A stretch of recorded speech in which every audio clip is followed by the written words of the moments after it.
Hello students, कैसे आप सब लोग। भाई आपके लिए हम लेके आए हैं एक नई opportunity from Himachal Pradesh public service commission. जी हाँ, Himachal Pradesh public service commission ने अपना सेट के एप्लीकेशन फॉर्म आउट कर दिया है। तो जिन भी बच्चों का सपना था कि वो असिस्टेंट प्रोफेसर बने, उनके लिए एक गोल्डन अपॉर्चुनिटी है। इस सेशन में हम डिस्कस करने वाले हैं कि भाई क्या फीस क्राइटेरिया रहेगा, क्या एलिजिबिलिटी है और सिलेबस क्या क्या है।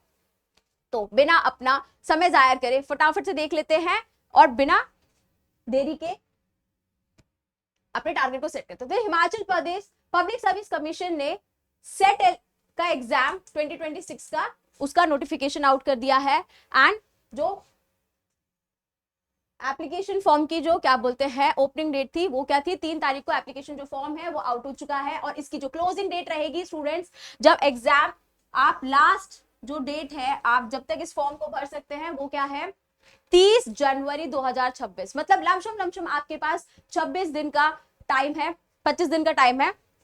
आराम से जाएं और अपना एप्लीकेशन फॉर्म भरें। अब देखिए यहाँ पे इंपॉर्टेंट इंस्ट्रक्शंस क्या क्या है। ये जो एग्जाम है आप लोगों का, ये किसके लिए है, ये है for the post of assistant professor. Conduct करवाया जाएगा कम से कम 22 सब्जेक्ट के अंडर। और जो आपके एग्जामिनेशन सेंटर्स होने वाले हैं, it will be located at Shimla, Solan, Kullu, Una, Hamirpur, Bilaspur हो सकता है, चंबा हो सकता है, depends on the number of candidates. साथ ही साथ में आपने एक चीज सुनिश्चित करनी है भाई, कोई भी अपना एप्लीकेशन फॉर्म या फिर कोई भी सर्टिफिकेशन आप लोगों को फिजिकल तौर पे मेल करने या फिर पोस्ट करने की जरूरत नहीं है। सर्विस कमीशन को मतलब एडमिनिस्ट्रेशन को आप लोगों को कुछ भी पोस्ट करने की या फिर भेजने की जरूरत नहीं है। अब हम बात कर लेते हैं यहाँ पे उन सभी स्टूडेंट्स के लिए, इन केस अगर through out the application procedure आप लोगों को कोई भी क्वेरी आती है, कोई भी डाउट आता है, तो आप कर सकते हैं इनके हेल्पलाइन नंबर्स को क्या बोलते हैं कनेक्ट, जो कि है 0177262978, या फिर आप डायल कर सकते हैं इनके टोल फ्री नंबर पे एंड दैट इज 1800180804।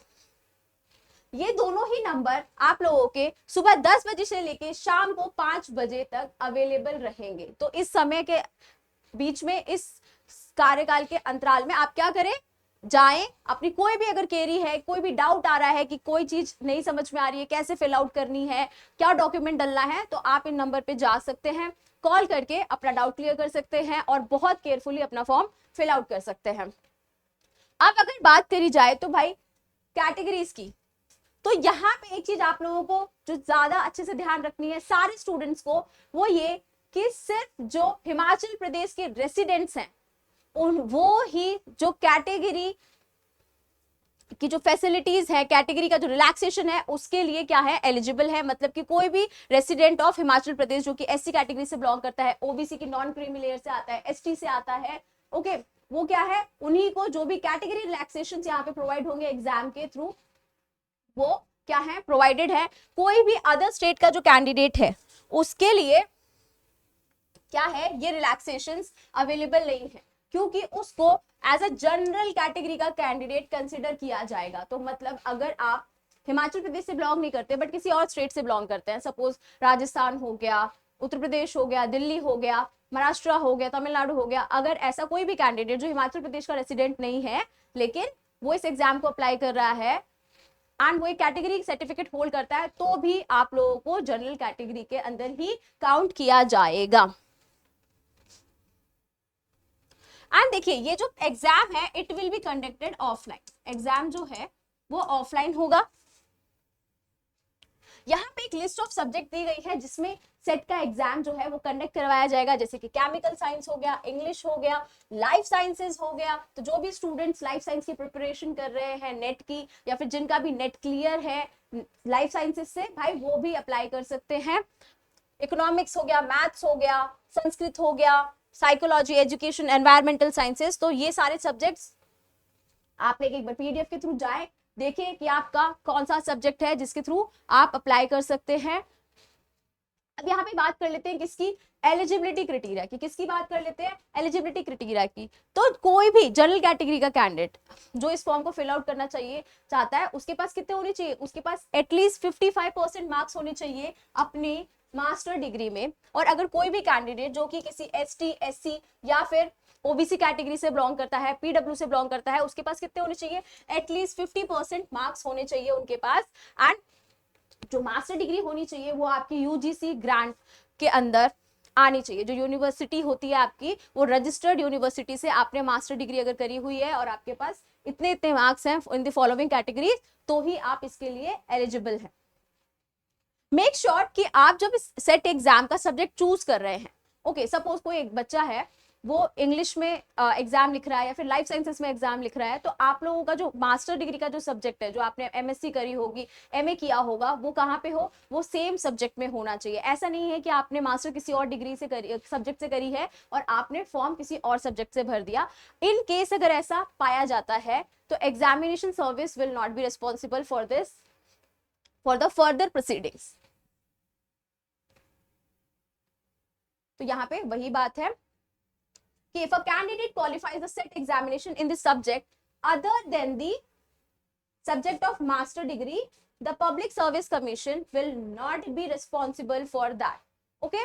वो क्या होगा, उसके लिए रिस्पॉन्सिबल नहीं होंगे, और साथ ही साथ में ऐसे जो कैंडिडेट हैं उसको एलिजिबल ही कंसिडर नहीं किया जाएगा। ओके, अब बात कर लेते हैं यहाँ पे कि एलिजिबिलिटी फॉर असिस्टेंट प्रोफेसर है क्या क्या। तो कोई भी स्टूडेंट जिसके पास नेट का एग्जाम क्लियर है, जिसका सेट का एग्जाम क्लियर है, वो इसके लिए क्या है, वो इसके लिए एलिजिबल है। साथ ही साथ में कोई भी कैंडिडेट जिसके पास अपनी पीएचडी डिग्री है वो भी इस फॉर्म को फिल आउट कर सकते हैं। ओके, अब बात करी जाती है किसकी, सेट कैंडिडेट्स की, किसकी, जिनके पास सेट का एग्जाम पहले से क्लियर है। और एग्जाम कब का, those who have cleared the state eligibility test accredited by the UGC for the eligibility of assistant professor held prior to 1 जून 2002, मतलब कि as per the updated guidelines of the UGC, किसी भी student का, किसी भी candidate का जो इस फॉर्म को फिल आउट करना चाहते हैं और सेट पहले से क्लियर है, तो वो जो सेट का एग्जाम है उनका वो कब से, जून 2002 से और उसके आगे का ही क्लियर होना चाहिए। ऐसा नहीं है कि आप 2002 से पहले क्लियर करके बैठे हैं तो you are eligible, you are not eligible. तो 2002 और उसके आगे क्या, कोई भी कैंडिडेट जिसका एग्जाम उसके बाद क्लियर हुआ है आगे वाले सालों में, वो इसके लिए एलिजिबल है। अब बात कर लेते हैं कि भाई पेपर का पैटर्न क्या रहेगा, कितने पेपर हैं, कितने क्वेश्चंस हैं। तो देखो भाई, पेपर जो है वो 2 पार्ट्स में डिवाइड कर दिया गया है। पहला जो पार्ट है उसमें पूछी जाएगी जनरल अवेयरनेस। क्या, पेपर 1 जो है वो क्या है, जनरल अवेयरनेस का पेपर है, जिसमें होंगे आपके 50 क्वेश्चन, टोटल ऑफ 100 मार्क्स, जो कि पहले कराया जाएगा। एंड ड्यूरेशन कितना रहेगा, उसका ड्यूरेशन रहेगा 1 घंटे का। आपका जो दूसरा पेपर है it will be subject concern, मतलब कि जिस भी सब्जेक्ट से आप सेट का एग्जाम देना चाहते हैं, दूसरा जो पेपर है वो उस सब्जेक्ट का होगा। यहाँ पे होंगे आपके पास 100 क्वेश्चन, ईच ऑफ 2 मार्क्स, मतलब कि 200 नंबर का टोटल होगा आपका पेपर 2। एंड इसका जो ड्यूरेशन रहने वाला है वो रहने वाला है 2 घंटे का। अब हम बात कर लेते हैं सिलेबस की। तो अगर सिलेबस की बात करना चाहते हैं तो कोई भी जो स्टूडेंट्स है वो अगर सिलेबस चेक करना चाहते हैं तो syllabus is available on the official website of Himachal Pradesh public service commission, and that is www.hppsc.hp.government.in। इस पे जाके अपना सिलेबस चेक कर सकते हैं। पेपर 1 की अगर बात करी जाए तो पेपर 1 के जितने भी क्वेश्चंस होंगे वो होंगे टीचिंग एंड रिसर्च एप्टीट्यूड के हिसाब से, जनरल अवेयरनेस के क्वेश्चंस होंगे। एंड अगर बात करी जाए सब्जेक्ट कंसर्न, तो सब्जेक्ट, जो भी सब्जेक्ट से आप पेपर भर रहे हैं उसका जो नेट का सिलेबस है, जो सिलेबस है इज ऑलमोस्ट सेम। अगर कोई स्टूडेंट लाइफ साइंसेस से पेपर फिल करना चाहते हैं सेट का, तो भाई याद रखें जो पेपर आप लोग क्या करते हैं, सिलेबस फॉलो करते हैं नेट का पेपर देने के लिए, जो यूजीसी का हमारा स्टैंडर्ड सिलेबस हमें दे रखा है, द सब्जेक्ट इज बिल्कुल सेम। तो आप क्या कर सकते हैं, अपना नेट का जो सिलेबस है उसे फॉलो अप कर सकते हैं। और अगर कोई स्टूडेंट चाहता है कि वो जाके वेबसाइट पे अपना क्या करे, पीडीएफ डाउनलोड करे कि सेट का सिलेबस क्या है, तो you can visit the given website. अब बात कर लेते हैं कि मीडियम कैसा रहेगा पेपर का। तो पेपर का जो मीडियम है वो इंग्लिश या हिंदी में होगा। ओके,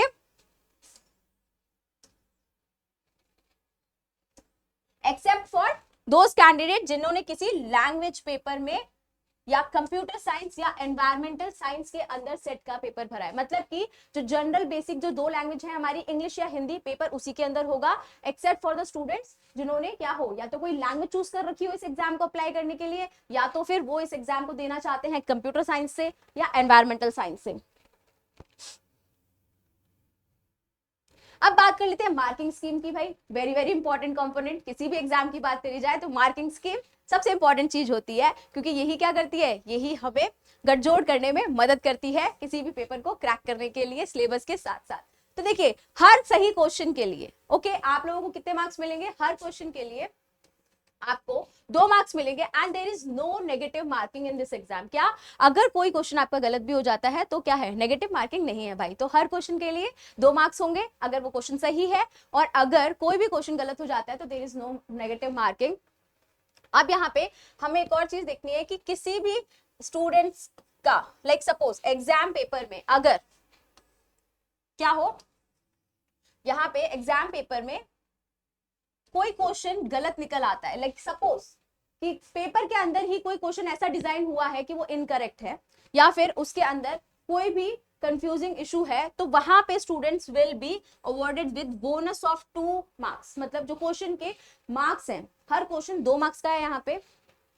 तो इन केस अगर कोई क्वेश्चन गलत निकलता है या फिर उसके अंदर कोई भी एरर आता है तो स्टूडेंट्स को क्या होगा, बोनस 2 नंबर दिए जाएंगे। अब बात कर लेते हैं यहाँ पे किसकी, डिक्लेरेशन ऑफ रिजल्ट की। तो डिक्लेरेशन ऑफ रिजल्ट के लिए एक चीज हमें बहुत बहुत यहाँ पे ध्यान रखनी है, वो ये कि कोई भी कैंडिडेट अगर वो जनरल कैटेगरी से बिलोंग करता है तो उसके पास एटलीस्ट कितने होने चाहिए, एटलीस्ट 40% एग्रीगेट मार्क्स होने चाहिए। और अगर वो आता है किसी रिजर्व कैटेगरी से तो दे मस्ट हैव कितना, उनके पास कम से कम 35% एग्रीगेट मार्क्स होने चाहिए।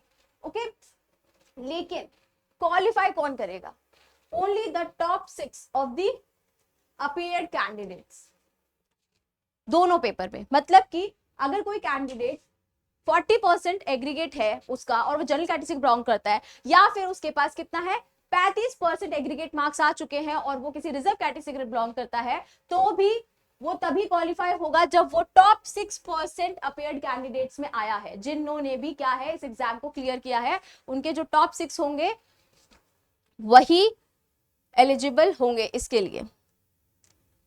अब बात कर लेते हैं यहाँ पे जल्दी से किसकी फीस क्या होगी और उसका पेमेंट मोड क्या होगा।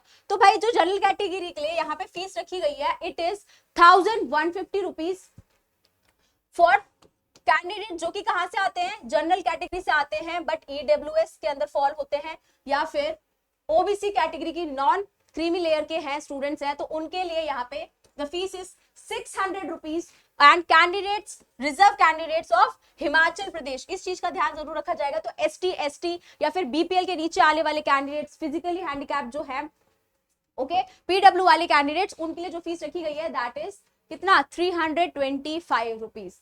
लेकिन यहाँ पे आप एक चीज ध्यान रखें कि अगर आप अदर स्टेट से बिलोंग करते हैं अदर देन हिमाचल प्रदेश, तो आप लोगों को यहाँ पे क्या होगा, आप लोगों को यहाँ पे कंसिडर किया जाएगा कैसे, जनरल कैटेगरी की तरह, और आप लोगों को भरनी पड़ेगी कितनी 1150 रुपीज फीस।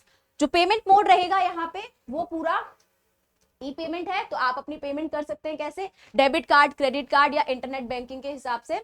और अगर फीस जब एक बार पे हो चुकी है तो it will be not refunded in under any circumstances. तो अगर भाई अगर फीस एक बार पे हो गई तो वो रिफंड नहीं होगी, तो सब लोग ढंग से अपना अमाउंट भरेंगे। अब बात करते हैं यहाँ पे कि भाई अप्लाई कैसे करना है। तो आप इस एप्लीकेशन फॉर्म के लिए क्या करेंगे, पहले तो ऑफिशियल वेबसाइट विजिट करिए। ऑफिशियल वेबसाइट www.hppsc.hp.government.in के पे जाइए, वहां के होम पेज पे जाके you need to click on apply online. Okay वहां पे क्या करना है, अप्लाई ऑनलाइन। सारे कैंडिडेट्स को पहले तो अपने आप को रजिस्टर करना है और अपनी क्या करनी है, प्रोफाइल क्रिएट करनी है ऑन वन टाइम रजिस्ट्रेशन।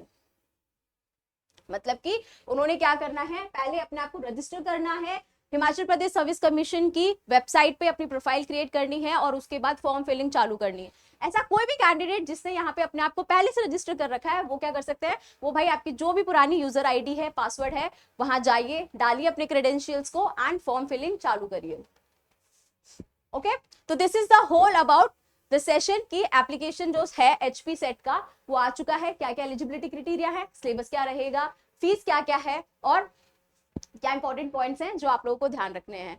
तो भाई आई वुड से कि जितने भी स्टूडेंट्स जिनका नेट क्लियर है या फिर जो भी असिस्टेंट प्रोफेसर बनने का सपना रखते हैं, इस फॉर्म को जरूर जरूर भरिए। ओके, क्योंकि अभी एप्लीकेशन फॉर्म आए हैं, पेपर 2.5-3 महीने में होगा आप लोगों का, तो आपके पास अच्छा खासा समय है ऐसे स्टूडेंट्स का जो कि प्रिपेयर भी कर रहे हैं नेट के लिए। It will be a very very good opportunity for you अगर आपका यहाँ पे सिलेक्शन हो जाता है तो।